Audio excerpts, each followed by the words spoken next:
ओम नमः शिवाय, हर हर महादेव, जय महाकाल। कैसे हैं सब लोग? अगर आपके घर में बल की, बुद्धि की, विद्या की, धन की, सभी की जरूरत है, सभी की कमी है, तो मात्र छोटा सा उपाय आपको करना है। 1 दुर्वा और 3 शमी के पत्तों लेने हैं। आपके घर में अगर किसी भी तरीके का कोई दोष है, पितृ दोष है, तो खत्म होगा और साथ ही साथ आपकी जो भी मनोकामना विश है ना, वो पूरी जरूर होगी। पूज्य गुरु जी की कथा से सुन करके और समझ करके पूरे उपाय को बड़े ही विस्तार से बताऊंगा, परंतु उससे पहले आप सबसे एक छोटी सी गुजारिश करूंगा कि जो लोग पहली बार आए हैं, चैनल को जरूर सब्सक्राइब कीजिएगा और वीडियो को लाइक करके महादेव जी का कोई सा भी प्यारा नाम कमेंट बॉक्स में लिखना मत भूलिएगा। आप सभी को पता है कि अभी जो चल रहे हैं वो चल रहे हैं श्राद्ध पक्ष, जिन्हें पितृपक्ष के भी नाम से जाना जाता है, और कल है चतुर्थी, है ना। तो चतुर्थी अपने आप में ही बहुत बड़ा महत्व रखती है, श्राद्ध पक्ष की चतुर्थी का, है ना। अगर आप इस दिन इस उपाय को करते हो ना, आपको दोगुने फल की प्राप्ति जरूर होती है। पूज्य गुरुजी ने जैसा बताया वैसा ही बताऊंगा। इस पूरे वीडियो के अंदर हम लोग 3 महा उपायों के बारे में बात करेंगे, जो कि आपकी सारी मनोकामनाओं की पूर्ति करेगा। बल, बुद्धि, विद्या, धन की अगर आपके घर में कमी है ना, तो वो भी लाएगा। सबसे पहले बात कर लेते हैं पहले वाले उपाय की तरफ। ध्यान से सुनना, समझने की कोशिश करना। जो पहला वाला उपाय है ना, ये किन लोगों को करना है? देखिए, अगर आपकी कोई मनोकामना है ना, कोई मनोकामना है, कोई विश है, कोई हृदय की बात है जो कि आपकी काफी समय से पूरी नहीं हो रही है ना, तो श्राद्ध पक्ष के अंदर जो व्यक्ति इस उपाय को करता है ना, यकीन मानिए उनके जो भी पितृदेव होते हैं वो उनकी सारी मनोकामनाओं की पूर्ति करते हैं। साथ ही साथ मेरे देवादिदेव महादेव जी का भी आशीर्वाद उन्हें प्राप्त होता है। पूज्य गुरुजी ने साफ अपने शब्दों में ये वाली चीज बोली थी। ध्यान रखना कैसे करना है। आपको लेनी होगी दुर्वा। अब भैया कितनी दुर्वा चाहिए? तो आपको लेनी है 5 दुर्वा। कितनी लेनी है? 5 दुर्वा। ध्यान रखना, पांचों की पांचों जो दुर्वा लोगे ना, वो 3 गांठों वाली होनी चाहिए। 1, 2, 3, इस तरीके से आप देखना, 3 गांठों की दुर्वा होनी चाहिए। कितनी दुर्वा? 5 दुर्वा आप ले लेना, ठीक है। उसी के साथ में आपको लेने होंगे कितने? 3 शमी के पत्ते। कितने शमी के पत्ते? 3। ध्यान रखना, ये एक शमी का पत्ता नहीं है, आपको यहां से तोड़ना है। जो मैंने गोले में बनाया है ना, यहां से तोड़ना है और इसको पूरा एक शमी का पत्ता मानना है। ऐसे आपको 3 शमी के पत्ते चाहिए। एक लेना है आपको दीपक। ध्यान रखना, दीपक कौन सा चाहिए? गाय माता का घी भरना है इसके अंदर, और जो बत्ती लगाओगे वो लगाओगे गोल बाती। कौन सी? गोल बाती लगाओगे, ठीक है। ये दीपक भी तैयार हो गया। और इसी के साथ में ले लेना 1 लोटा शुद्ध जल अपने घर का। ध्यान रखना, इस जल के अंदर आपको कुछ भी नहीं डालना है, सिर्फ आपको 1 लोटा शुद्ध जल ले लेना है। इन सभी सामग्री को लेकर के सबसे पहले आप कहां पर पहुंचोगे? ध्यान से सुनना। सबसे पहले पहुंचोगे आप कहां पे? बेलपत्र पेड़ के पास में। इस उपाय को करना कब है? ध्यान रखना, इस वाले उपाय को सुबह नहीं, शाम को करना है आपको। शाम को, या फिर जो भी आपका प्रदोष काल होता है ना, प्रदोष काल जैसे कि सूर्यास्त के आधे घंटे पहले और आधे घंटे बाद का जो समय होता है, प्रदोष काल कहलाता है। तो आपको प्रदोष काल के समय इस उपाय को करना है। आपको क्या करना है? जैसे ही आप बेलपत्री के पेड़ के नीचे जाएंगे ना, सबसे पहले तो यहां पर जो आप एक दीपक लेकर के आए हो, उस दीपक को यहां पर प्रज्वलित कर देना, है ना। ओम नमः शिवाय, श्री शिवाय नमस्तुभ्यम का स्मरण करते हुए यहां पर इसकी जड़ों में समर्पित कर दिया। आपको जल और जो भी चीजें लेकर के आए हो यहां समर्पित नहीं करना, सिर्फ दीपक यहां पर लगा देना। और लगा देने के पश्चात सीधे पहुंच जाना देवादिदेव महादेव जी के मंदिर शिवलिंग के पास में, ठीक है ना। यहां क्या करोगे? उत्तर दिशा, नॉर्थ डायरेक्शन की तरफ मुंह करके खड़े हो जाना।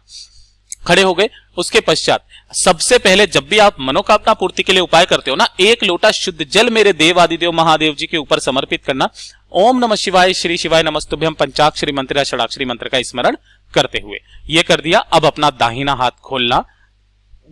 उसी दाहिने हाथ में आपको क्या करनी है?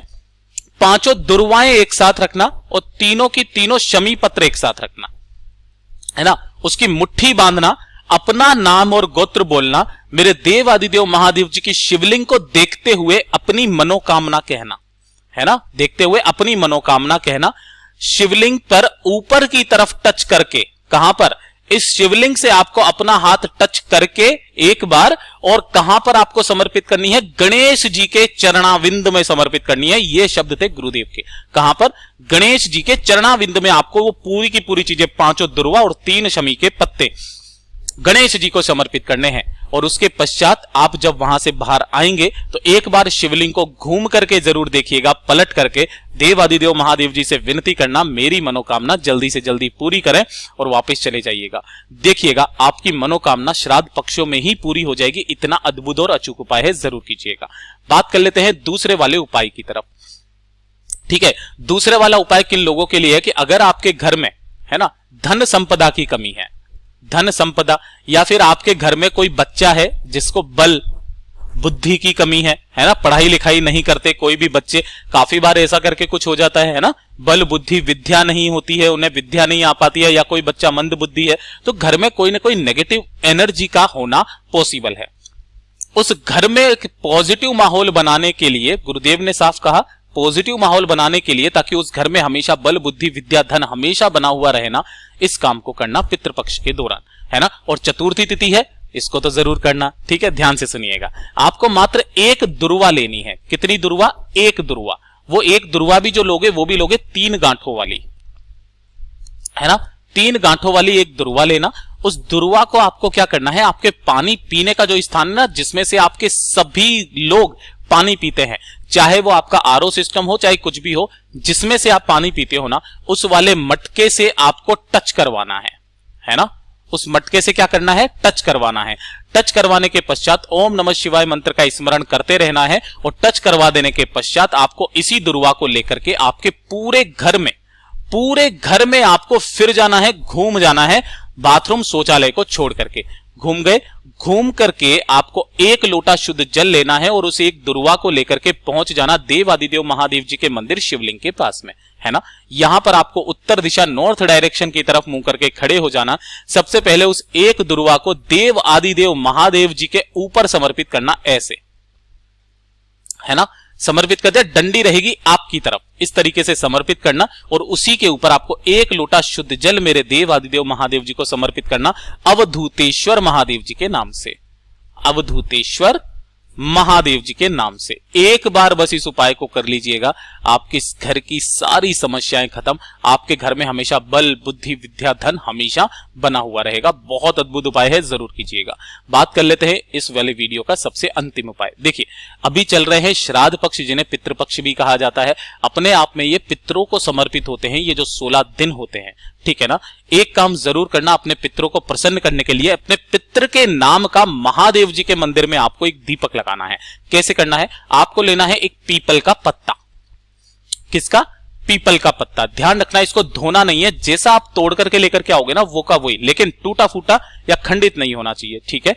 आपको एक पीपल का पत्ता लेना है, और अपने घर पर आपको इस तरीके से एक आटे का दीपक लगाना है ना। अब वो आटे का दीपक कैसा होना चाहिए वो ध्यान से सुनिएगा। आप चाहो तो ऐसा बना लो, ऐसा बना लो, ऐसा बना लो, ऐसा बना लो, कोई दिक्कत नहीं है। सभी के अंदर आपको इसके अंदर लगानी है गोल बाती, है ना। क्या लगानी है? गोल बाती। और इसके अंदर भरोगे गाय माता का घी, गाय का घी, ठीक है ना। और इस दीपक को लेकर के आपको पहुंच जाना है देव आदिदेव महादेव जी के मंदिर में। जैसे ही आप यहां पर पहुंचोगे तो ये जो बाहर चौखट है ना, आपको पूजा अर्चना जो करनी है वो कर लेना, कोई दिक्कत नहीं है। लेकिन चौखट पर जैसे आप अंदर की तरफ घुसते हो तो जो आपका सीधा हाथ है ना, ये वाला, आपको इस जगह पर अपने पितरों के नाम से यहां पर आपको एक दीपक लगा देना है। यानी कि आप अपने पितरों की तरफ से महादेव जी को एक दीपक यहां पर जो व्यक्ति लगा देता है ना, आप अपनी तरफ से नहीं लगा रहे हो, आप अपने पितरों की तरफ से आप लगा रहे हो महादेव जी के लिए दीपक। और ये वाला जो भी पुण्य फल होता है ना, ये सीधे आपके पितरों को मिलता है। जब पितृ प्रसन्न होते हैं वो आपको आशीर्वाद देकर के जाते हैं। और जिस घरों के पितृ देवों का आशीर्वाद उस घर पर रहता है ना, उस घर को किसी कोई उपाय करने की जरूरत नहीं होती है। उस घर में हमेशा धन संपदा वैभव बढ़ता रहता है, परिवार की उन्नति बढ़ती रहती है।